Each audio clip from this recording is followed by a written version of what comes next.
internet television, and we want to ask you about Horvat vision of situation in Ukraine and reaction in your media.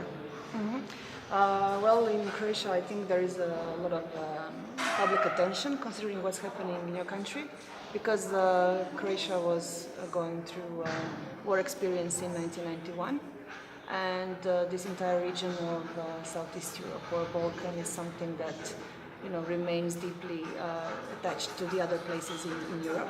So we consider Ukraine to be a big country, but a very familiar in the sense of mentality, and I think the people are, in my country, in our public, worried about the possible scenarios, hoping that the violence and conflicts will not escalate in your country, and that there will be a peaceful solution for what's happening now. Can you describe in some words vision Ukraine in Europe Union and Horvatian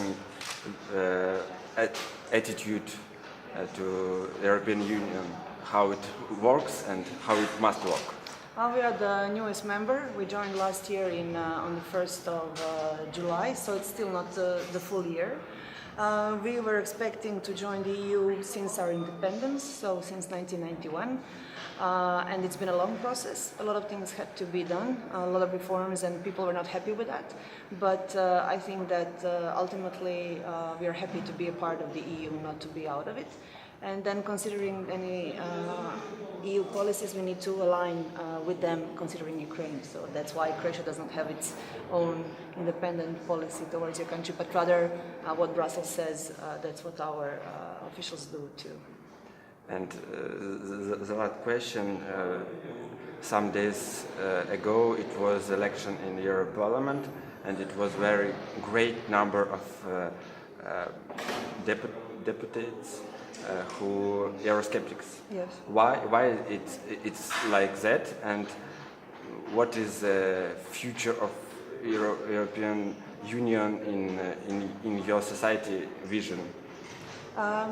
I think that probably Europe is a little bit tired of its own policies. The European citizens are not happy with how Europe looks like, especially because of the financial crisis that's been going on. The old members think that the new members are taking more money or more advantages from these funds and so on.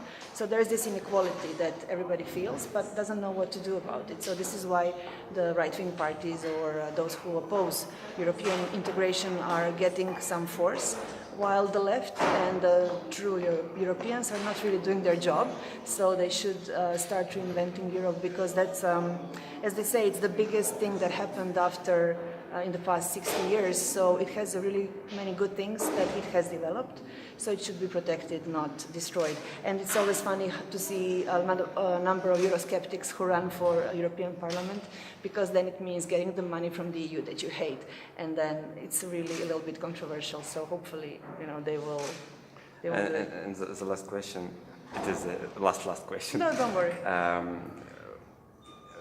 In your press, if it is any vision of economical partnership with Ukraine, maybe with Odessa also. I know that our fighter jets were here on a reparation. We had the mix who were here in Odessa, because our Ministry of Defense is cooperating with yours. And considering the investments, I think, in the economy, everybody wants to attract foreign investments, because no country is in really good shape economically. So I think cooperation or competition in that sense is something that that's the reality of the situation now. Thank you. You're welcome.